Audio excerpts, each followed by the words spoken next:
Hi guys. तो इस video में हम समझते हैं कि रेंडरिंग क्या होती है और रेंडरिंग काम कैसे करती है। ठीक है।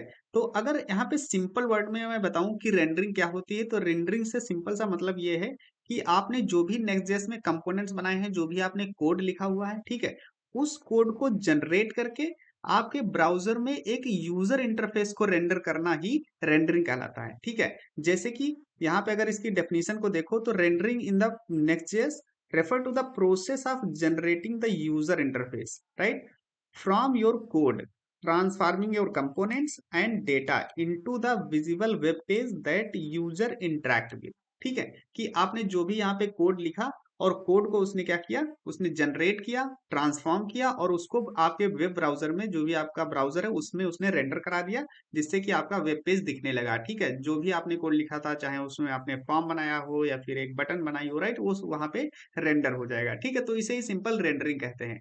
अब यहाँ पे थोड़ा फ्लो चार्ट से समझते हैं कि रेंडरिंग काम कैसे करती है। ठीक है, तो देखो, मान लो एक यूजर था, ठीक है, और उस यूजर ने क्या किया, एक रिक्वेस्ट की, एक वेब पेज की रिक्वेस्ट की, और वो रिक्वेस्ट कहाँ गई, वो रिक्वेस्ट सर्वर के पास गई। ठीक है, सर्वर ने क्या किया, जो भी स्टैटिक एचटीएमएल था और जो डेटा था उसको सेंड कर दिया, किसको, ब्राउजर को। ठीक है, अब जैसे ही ब्राउजर के पास यहाँ पे एचटीएमएल आया, तो ब्राउजर ने क्या किया, एचटीएमएल को रेंडर कर दिया। ठीक है, रेंडर करने का मतलब क्या है कि उसने एक यूआई का पेज जनरेट कर दिया, जो भी उस कोड में यूआई बना था उस पेज को उसने रेंडर कर दिया ब्राउजर में। ठीक है, और उसके साथ साथ यहाँ पे जो जावास्क्रिप्ट थी उसको डाउनलोड कर लिया। ठीक है, ध्यान रखना, यहाँ पे जावास्क्रिप्ट को डाउनलोड किया है, एग्जीक्यूट नहीं किया है अभी। ठीक है, यहाँ पे जो है ब्राउजर ने क्या किया, एचटीएमएल को रेंडर कर दिया, मतलब वेब पेज को क्रिएट कर दिया और जावास्क्रिप्ट को डाउनलोड कर दिया।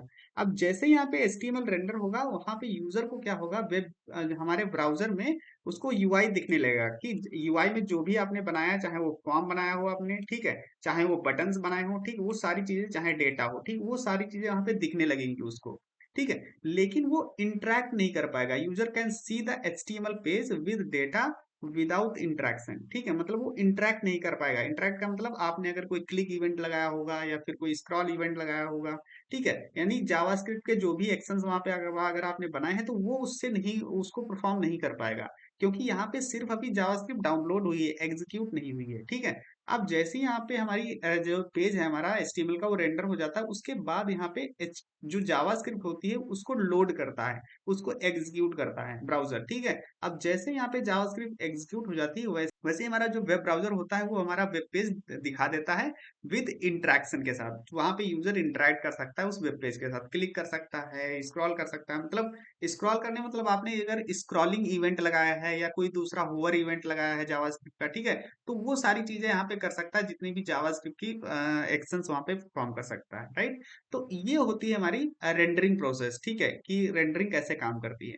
अब देखिए, नेक्स्ट जेएस में रेंडरिंग कई तरीके से, डिफरेंट डिफरेंट तरीके से होती है। एक तो जैसे स्टैटिक जनरेशन हो गया, या सर्वर साइड रेंडरिंग हो गई, क्लाइंट साइड रेंडरिंग हो गई। ठीक है, तो वो हम आने वाली नेक्स्ट वीडियोस में पढ़ेंगे। इस वीडियो में हम एक रेंडरिंग यहाँ पे देखेंगे, स्टैटिक जनरेशन। ठीक है, अगर यहाँ पे स्टैटिक जनरेशन की बात करें, तो यहाँ पे स्टैटिक जनरेशन का मतलब है, static generation means the HTML of web page is built at build time. ठीक है, यहाँ पे क्या है, page is built at build time during deployment, not when a user visit the page. मतलब ये तब नहीं जनरेट होता, मान लीजिए यहाँ पे एक आपने वेब पेज बनाया है, ठीक है, और ये सर्वर पे डिप्लॉयड है। ठीक है, सर्वर पे यहाँ पे आपकी वेबसाइट डिप्लॉयड है।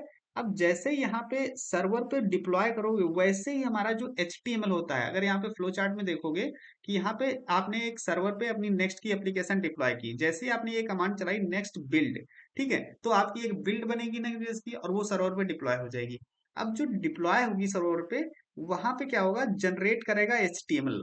ठीक है, एक बार में वो जो भी बिल्ड है वो एचटीएमएल को जनरेट करेगा, और जनरेट करके कहाँ स्टोर कर देगा, वो सीडीएन पे स्टोर कर देगा।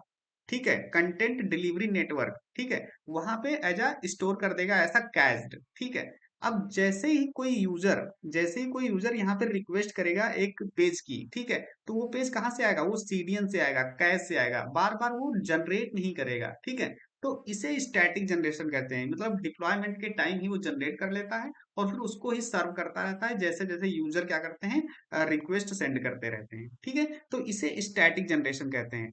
अब यहाँ पे अगर ये यूज केसेस की बात करें, जैसे ब्लॉग्स पेजेस हो गए, ठीक है। अब ब्लॉग्स में क्या होता है, ब्लॉग्स में सिंपल एक हेडिंग और डिस्क्रिप्शंस होते हैं, ठीक है, इमेजेस होती हैं।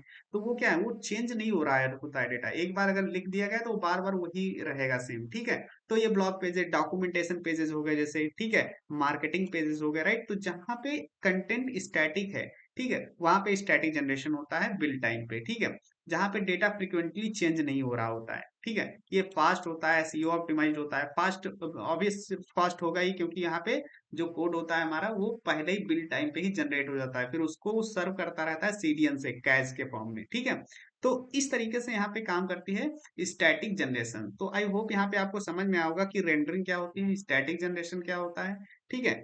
नेक्स्ट वीडियोज में हम समझेंगे कि नेक्स्ट जेएस में क्लाइंट साइड रेंडरिंग क्या होती है, सर्वर साइड रेंडरिंग क्या होती है, राइट, वो सारी चीजें समझेंगे। अब यहाँ पे ना आपको थोड़ा सा कोड में दिखा देते हैं, तो यहाँ पे कोड में चलते हैं, और यहाँ पे एक नेक्स्ट जेएस की एप्लीकेशन है, सिंपल ही एप्लीकेशन है, और हमने यहाँ पे क्या किया है, रन कर दिया है npm रन dev करके, ठीक है। तो ये हमारी एप्लीकेशन यहाँ पे रन कर रही है, ठीक है। और यहाँ पे क्या है, अगर यहाँ पे जाओ ऐप में और पेज के अंदर, ठीक है, तो इस पेज में कुछ नहीं है, सिंपल एक कंपोनेंट है, और कंपोनेंट में यहाँ पे एक h1 टैग है, और यहाँ पे एक div में कुछ कंटेंट है, ठीक है, और ये रन कर रहा है। अब देखो ये क्या है, यहाँ पे क्या हो रहा है, यहाँ पे एक स्टैटिक जनरेशन हो रहा है। स्टैटिक जनरेशन, यहाँ कोई डायनेमिक डेटा नहीं हम जनरेट करा रहे हैं, कोई डेटा फ्रिक्वेंटली चेंज नहीं हो रहा है, ये एक ब्लॉग जैसा ही है, ठीक है। तो ये डेटा कहाँ से, ये डेटा कैट से आ रहा है, ठीक है। अभी हमारा लोकल पे है, ठीक है, तो लोकल पे यहाँ पे जनरेट हो गया है बिल्ड टाइम, अगर देखोगे, जब यहाँ पे अगर जाओगे तो ये देखो नेक्स्ट डॉट नेक्स्ट करके एक बिल्ड बनी है, ठीक है। तो ये जैसे ही आप रन करते हो npm रन dev, तो ये वाली फाइल फोल्डर हमारा क्रिएट हो जाता है डॉट नेक्स्ट, ठीक है। तो इसमें जो भी जनरेट हुआ कोड है वो क्या है, वो स्टैटिक जनरेशन है, ठीक है। वो बिल्ड टाइम पेज जनरेट, और उसी से वहां पे ये सर्व करता रहता है हमारा page, right. So I hope यहाँ पे आपको समझ में आएगा कि स्टैटिक जनरेशन क्या होता है। नेक्स्ट वीडियो में हम समझेंगे client side rendering and server side rendering. So thank you so much for watching the video. See you in the next video guys. Take care.